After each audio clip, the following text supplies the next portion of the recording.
기도드리시겠습니다.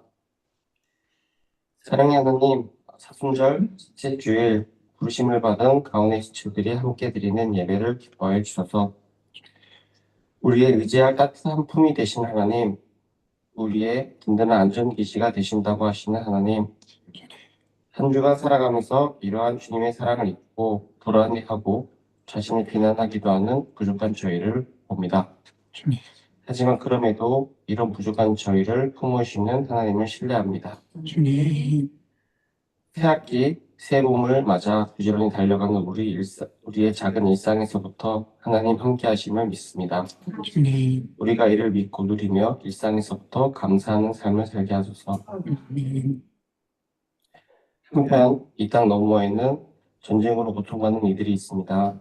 주님, 이것을 볼 때 너무 복잡해서 무엇이 옳고 그른지 도대체 어떤 마음을 가져야 하고 어떻게 기도해야 하는지 모르겠습니다.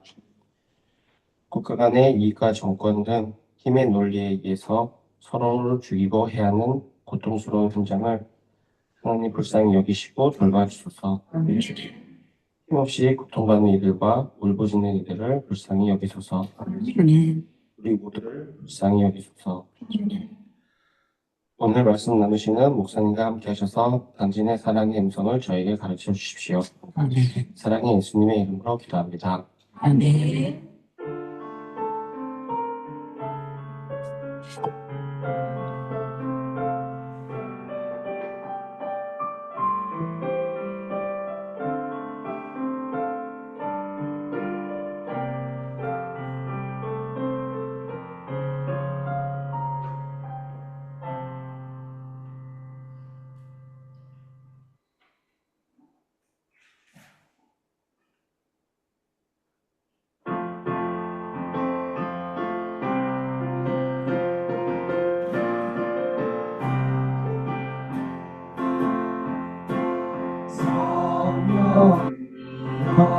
성령이옵소서 우리 가운데 오소서 같이 마음 열어서 주 말씀 채우소서.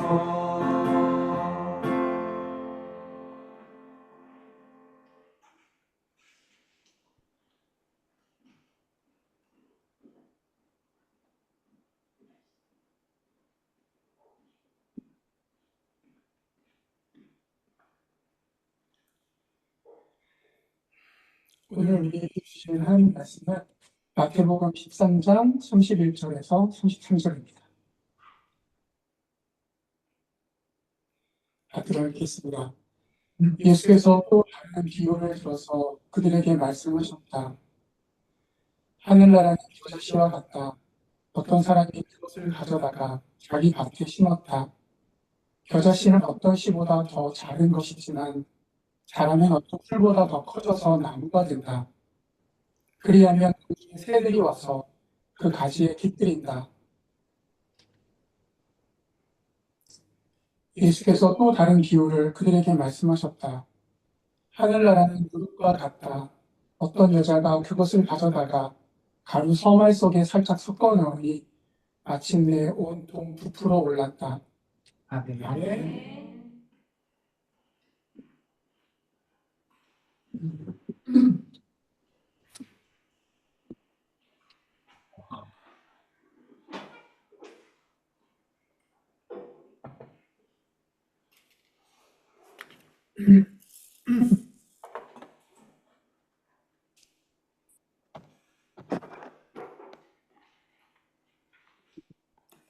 안녕하세요.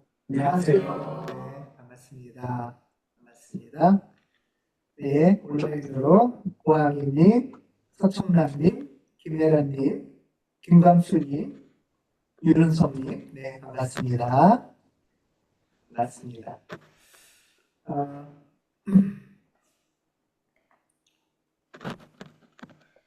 우리가 올해 사순절을 시작하면서 사순절 첫째 주일, 둘째 주일 설교를 나눴었습니다. 기억하실지 모르겠어요. 첫째 주일은 예수님 그 달란트와 문화교육을 했고요. 둘째 주에는 3.1절 기념주 지난주에 했습니다. 지난 2주간 어떻게 보면 설교의 주제가 좀 굵직하죠? 예. 설교의 주제가 굵직합니다. 사진전 첫째 주일에는 먼저 문화와 달란트 교육을 우리가 같이 나눴어요. 그러면서 문화는 로마 정권에 대한 저항, 고발 이런 이야기고, 그 다음에 또 달란트는 종말 시대의 교회를 향한 예수님의 말씀에 대해서 나눴는데요. 여러분 1달란트가 얼마인지 대략 기억하세요? 15년 품삯이에요. 15년. 그러니까 한 5억 돼요. 1달란트가. 네, 1달란트가. 그러니까 1달란트 맡겼다고 왜 이렇게 조금 맡겼어요? 할 일이 아닌 거죠. 여러분한테 5억씩 준 거예요. 어떤 사람은 5달란트 받았어요. 5달란트면은 25억 정도. 예.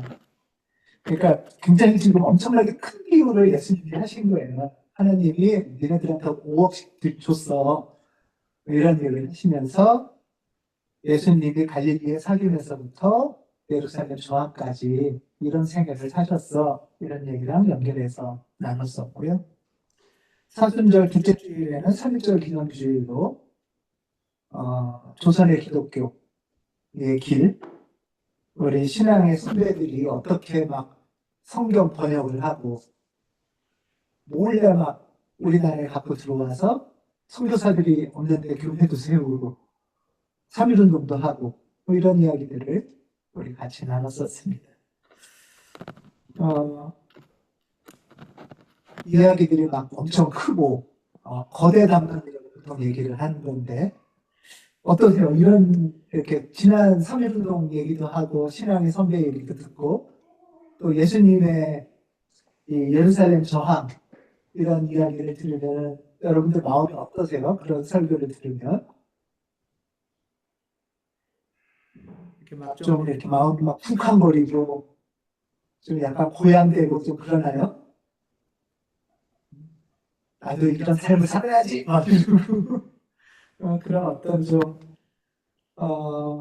호연지기 막 이런 큰 그림 이런 큰 비전을 나도 품어야지 뭐 이런 마음이 드시나요? 예,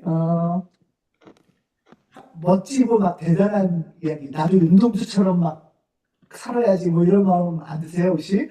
예. 아 그건 아니에요. 예, 한편 이렇게 엄청 신앙의 우리 신앙의 선배 참 대단하다. 어떻게 이렇게 목숨을 바쳐가면서 또 예수님은 참 정말 대단하다. 갈릴리 사김에서 멈추면 될 텐데 막 예루살렘까지 가시고 이런 이야기를 들으면은 대단하다는 마음도 들지만 한편으로는 나랑은 조금 거리가 있다.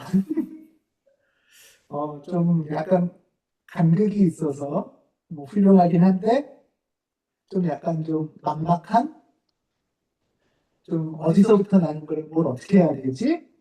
하는 마음이 들 수도 있고 또는 약간 위축?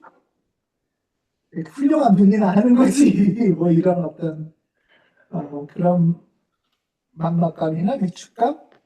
뭐 이런 마음이 들 수도 있다 이런 생각을 합니다. 그러신가요? 전자신가요? 나도 윤동주처럼 뭐 막 김교신처럼 막 이런 마음이 드시는 분도 계시죠? 안 계세요?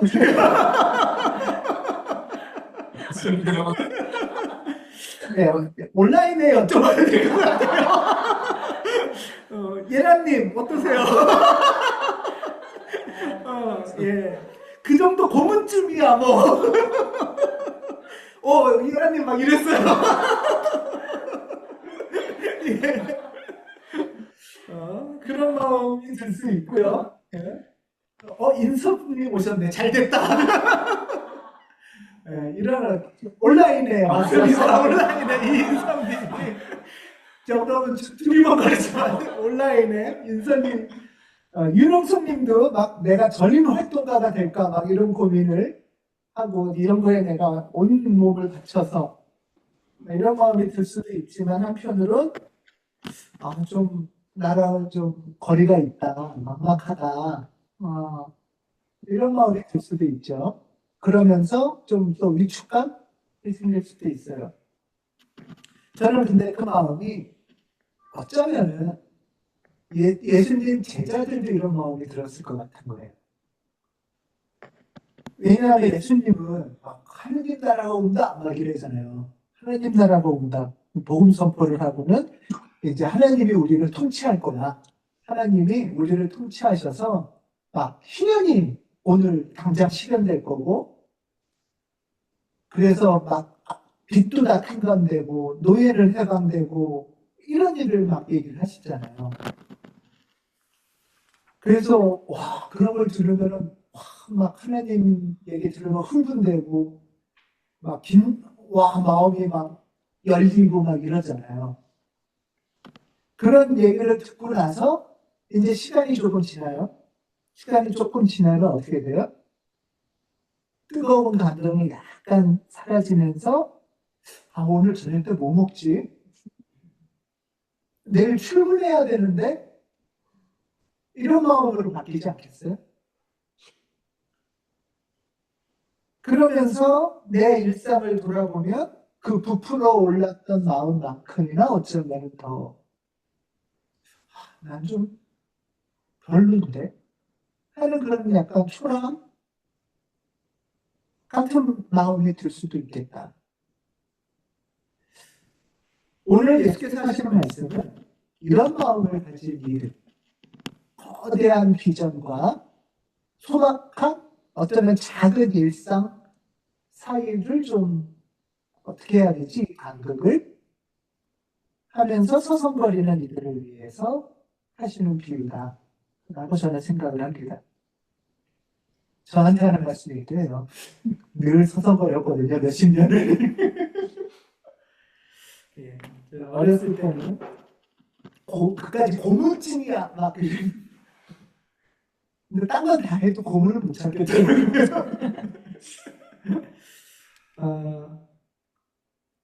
오늘 마태복음 13장 31절에 보면 아주 유명한 말씀이죠. 겨자씨 비유예요.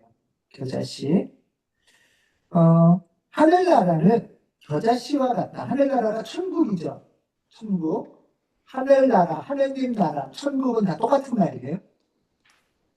하늘나라, 하나님이 통치하시는 나라는 하는 소리예요. 하나님이 통치하시는 나라는 겨자씨와 같다. 이게 좀 무슨 말일까? 겨자씨는 여기서 이제 말씀하는 겨자씨는 아주 작은 씨를 뜻해요. 실제로 한 1, 2mm 정도 된대요. 정말 작죠? 1, 2mm 이 정도 된답니다. 너무 작아서 잘 보이지도 않는데 겨자씨는 어떤 씨보다 더 작은데 이게 자라서 커져서 나무가 돼서 공중에 새들이 와서 그 가지에 깃들인다 라고 이제 예수님이 말씀하셨어요. 이 커다란 나무에 짐승과 새들이 깃들인다. 이 표현은 단순한 자연 풍경 묘사가 아니고요. 이 표현 자체가 구약성서에서 쓰는 표현이에요. 구약성서 에스겔서나 다니엘서 4장에 보면 이런 표현이 나와요. 거대한 나무가 있고 거기에 새와 짐승이 깃든다. 이때 거대한 나무는 뭐냐면 힘센 제국을 뜻해요. 힘센 제국. 제국의 어떤 위세. 그리고 그 나무 아래, 그 제국의 위세 아래 깃드는 짐승과 새는 그 제국 밑에 복속되는 어떤 부족국들을 상징해요. 그러니까 이 표현은 사실 전형적인 정치적 표현인 거예요. 구약에서부터 많이 쓰는. 예수님이 지금 구약의 이 표현을 가지고 와서 겨자씨로 살짝 바꿨어요. 그래서 겨자씨가 이제 이 크게 나무가 돼서라고 해요. 약간 이제 구약의 상징을 살짝 바꾸면서 첫 번째 차이는 뭐냐 하면 구약에서는 이렇게 거대한 나무는 무슨 나무일까요? 보통 백향목이에요. 백향목. 백향목은 정말 막 엄청나게 비싼 고급 건축자재예요. 건축자재라 부족하면 수입도 해왔어요. 옛날에. 그리고 그러니까 화려하고 멋지고 대단한 나무를 뜻하는데요.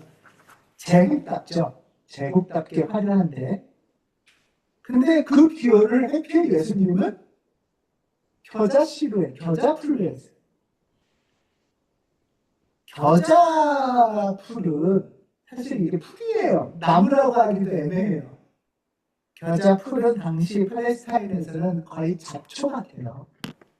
우리나라로 치면 쑥 같아요. 쑥은 뜯어서 먹기도 하지만 사실 작물을 심는 밭을 망치는 쑥이 막 퍼져나가면 그런 거랑 비슷한 거예요. 성경할 때 보면 쑥 때문에 아주 골치 아파요. 네, 쑥이 막 퍼져나가거든요. 그래 지금 이 예수님은 근데 이 백향목이 아니라 겨자씨를 가지고서 이런 거대한 나무가 될 거다라고 지금 얘기를 하고 계세요. 그러니까 그 말인 줄 알았는데 이 소리가 뭘까 하면서 약간 좀 의아하겠죠. 근데 더 낯선 것은 이런 겨자씨를 어떻게 한대요? 예, 이 31절에 보면 어떤 사람이 그 겨자씨를 가지다가 자기 밭에 심었대요. 밭에는 뭘 심어야 되죠? 돈 되는 걸 심어야죠. 뭐라고 불러요? 황금작물이라고 하네요. 돈 될 만한 거를 심어야지 어떻게 잡초를 심어요? 겨자씨를.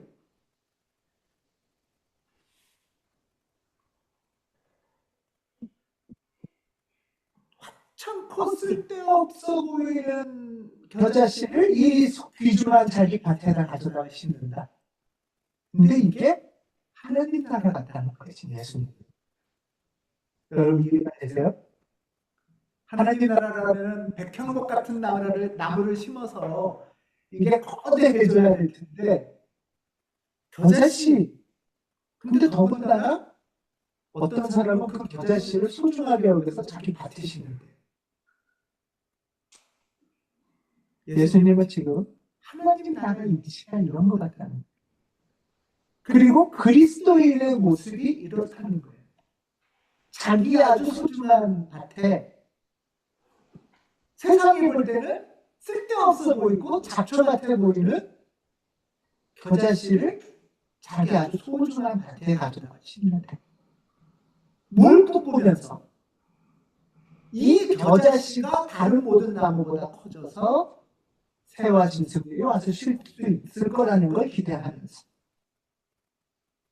이게 하나님 나라의 이치고 그리스도인의 모습이라는 거예요.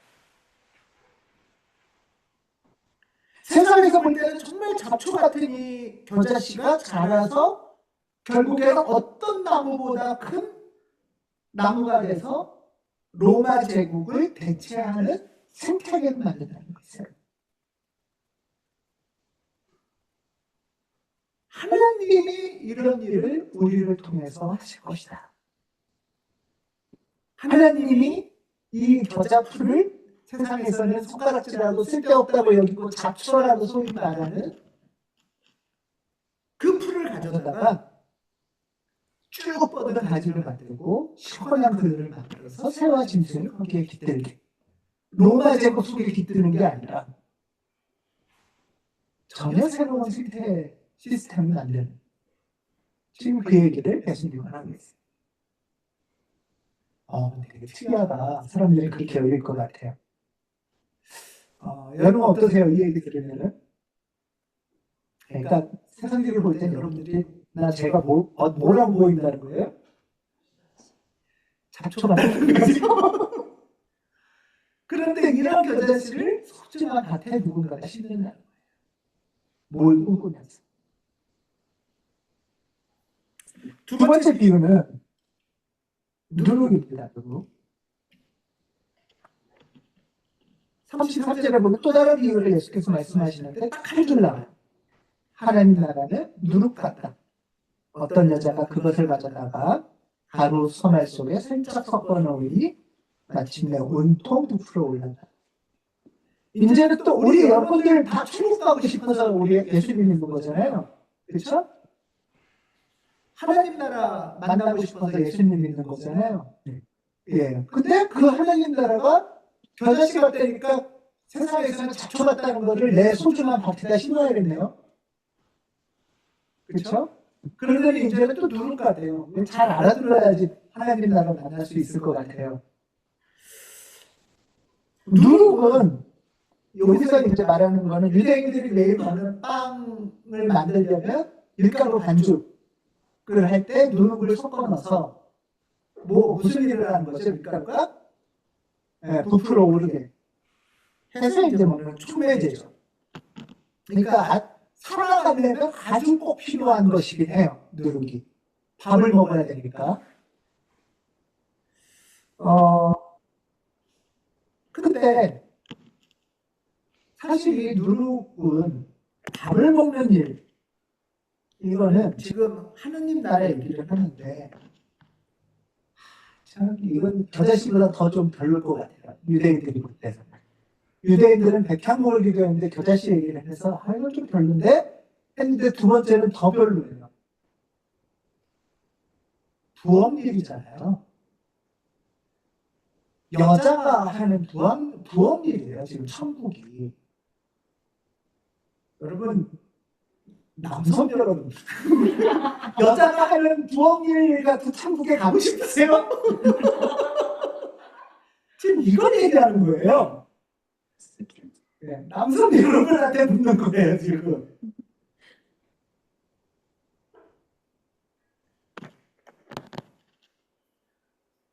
자, 지금 하나님 나라가 온다고 하면서 예수님이 희년을 막 선포하고 노예가 해방되고 빚이 탕감되고 이런 막 잃어버린 땅을 찾고 이런 엄청난 일을 하는 얘기를 막 하세요. 예수님이 하나님 나라가 올 거야. 하나님 나라가 오면 이런 일이 이루어질 거야. 그러면서 하나님 나라는 말이야 매일 아침마다 밥하는 거야. 이 얘기하는 거죠.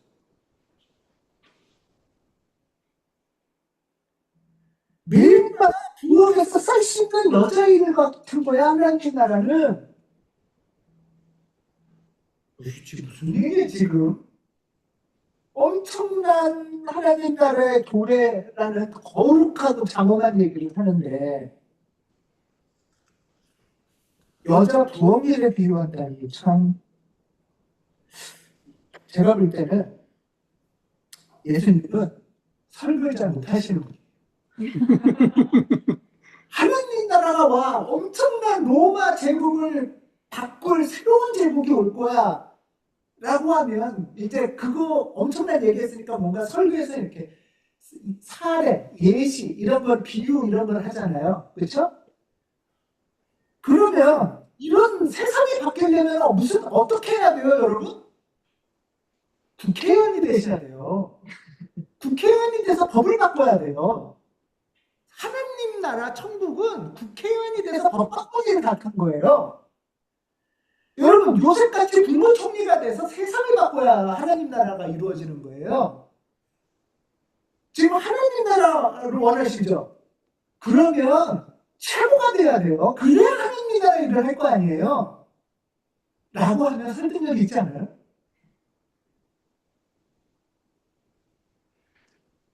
근데 예수님은 하나님 나라 그런 거 원하시죠? 쌀 씻는 일이에요.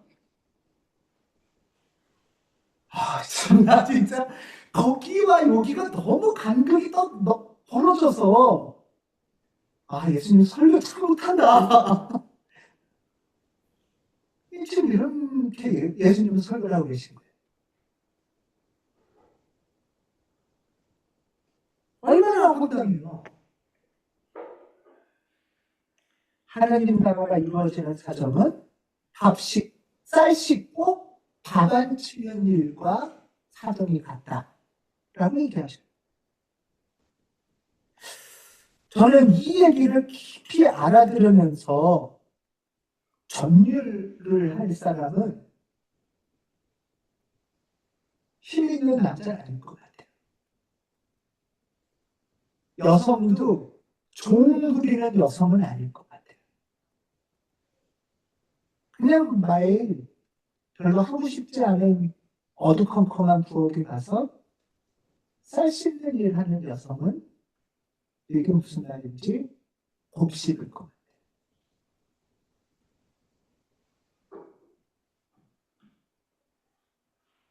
이 비유에서 또 하나 문제가 있는데요. 누룩이에요. 유대인들의 전통적인 상징의 누룩은 원래 부패한 죄를 뜻해요. 여자는 별로인데 죄 누룩까지?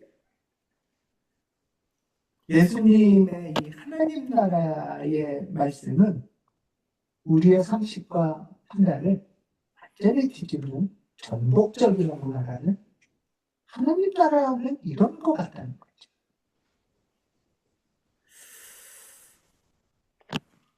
이 누룩이야말로 보이지 않는 밀가루 속에 스며들어가는 거잖아요. 작아서도 안 보이지만 이 누룩이 잘 일을 하려면 완전히 들어가서 보이지 않아야 되잖아요. 반죽 속에. 보이지 않아야 되는데 이 반죽이 결국은 가로서말은 100인분 정도의 양이래요. 100인분 정도의 밀가루를 부풀릴 만한 일이 벌어진다는 거예요. 보이지도 않는 얘가. 하나님 나라 일은 이런 것 같다는 거예요.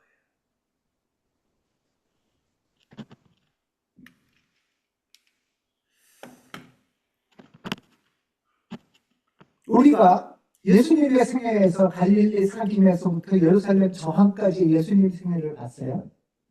또 조선의 기독교는 어떻게 신앙의 선배들이 온몸을 던져서 복음을 전파하고 교회를 세워갔는지를 우리가 묵상했었어요. 이 큰일은 그럼 나는 어디서부터 시작해야 할까? 이 엄청난 일들의 시작은 어디일까? 그럴 때 예수님의 말씀에 의하면 이 큰일, 하나님 나라를 오게 하는 이 큰일의 시작은 내 소중한 밭에 겨자씨를 심는 거고, 그리고 매일 하는 남들이 볼 때는 별거 아닌 쌀 씻고 하단 치는 일에서부터 시작합니다. 그런데 사실 그게 별거 아닌 게 아니죠. 그 작은 겨자씨가 커져가지고 짐승들을 쉬게 하고, 여러분 밥 안 하면은 별거 아닌 그거를 일주일 안 하면 무슨 일이 생기겠어요? 일주일까지 가나요? 다 죽어요. 아주 단순해요. 우리가 매일 해야 되는 일상의 일들, 부엌일, 청소, 육아, 또 회사에서 하는 잡무들, 다른 사람들 뒤치다거리, 이런 일들을 할 때 사실 이런 마음이 들기도 할 거예요. 이런 일들을 하다 가끔 내가 이러려고 이렇게 힘들게 공부했나?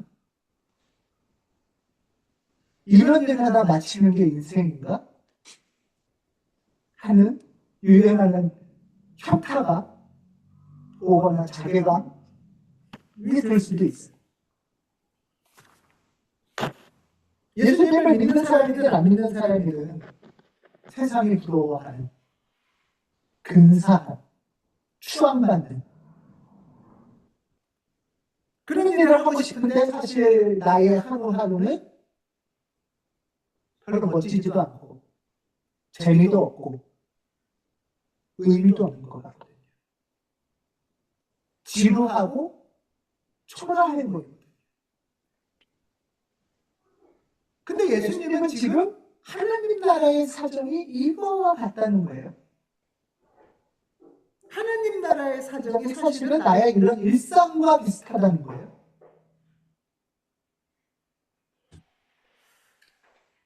이 말을 다시 말하면 우리의 작아 보이고 초라해 보이는 잡무들, 뒷사건들, 돈 안 되는 돌봄 노동들, 이런 일들이 절대 무의미한 게 아니라 이런 일들에서부터 하나님 나라가 열리기 시작한다고 지금 예수님은 말씀하시는 거죠. 하나님 나라는 대단한 권세를 통해 열리는 게 아니라 성실한 일상에서부터 하나님 나라의 문이 열리고 그 작은 일들 속에 하나님이 같이 하시고 생명의 원리가 그 안에서 작동되기 시작합니다.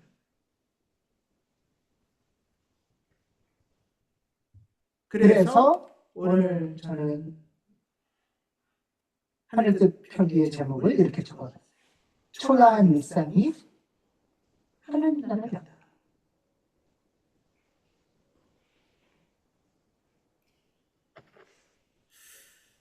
제가 지난주에 기장 미래 포럼이라는 데를 다녀왔어요.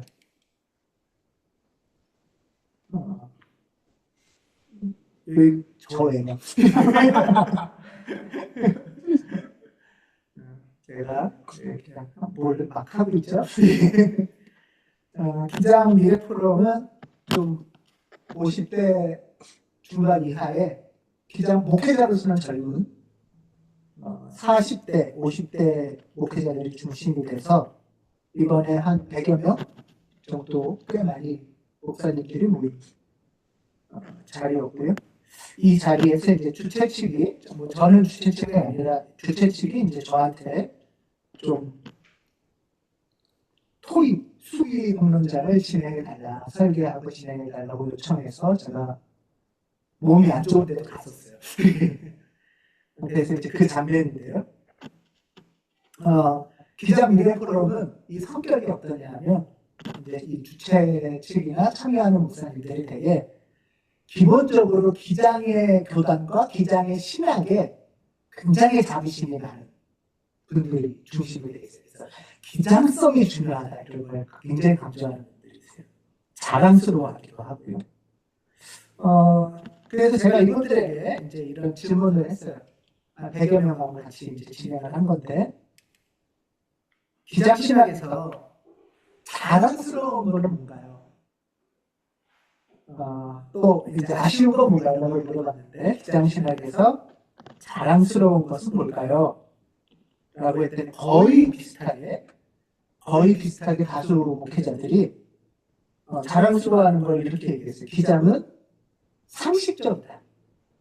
막 말도 안 되는 얘기 안 한다. 기장신학과 기장은. 그리고 좀 다양성이 있다. 다양성이 있고, 그래서 좀 자유롭고 포용적이다. 이게 굉장히 자랑스럽다. 또 정의평화 생명의 신학으로 이전에부터 남한의 민주화운동에 앞장섰고, 또 통일운동에 앞장섰고, 지금은 생태운동에 앞장서고 있다. 이런 건 너무 자랑스럽다. 이런 거에 있어서 화살촉 신앙을 갖고 있다. 이런 자부심이 있다라고 말해요. 우리 교회도 기장에 소속된 교회라 여러분들 이런 자랑스러움 있으신가요? 네, 기장의 자랑스러움이죠. 교단의 자랑스러움이고 신학의 자랑스러움이죠. 그래서 이제 물어봤어요. 이런 자랑스러움에도 불구하고 아쉬운 부분이 있다면 뭐가 있느냐? 우리 솔직하게 한번 얘기 좀 해보자 라고 얘기했어요. 사실 공식적으로 이렇게 100여 명이나 모여서 아쉬움을 얘기하는 자리는 거의 처음이에요. 기장에서도. 공식적으로 자랑스러운 얘기하고 뒤에 가서 아쉬운 얘기하는 게 보통 이러거든요. 아쉬운 게 뭐냐 했더니 아쉬운 것도 거의 동일했어요. 진짜. 거의. 그래서 100여 명이나 되는데 포스트잇이 몇 개 없는 거예요. 이게. 공통점이 많았어요. 그 아쉬움은 뭐냐면 거의 동일하게 이렇게 자랑스러운 신학이 있는데 이 신학과 목회의 일상 사이에 좀 간격이 있다. 거리가 있다. 라는 거예요.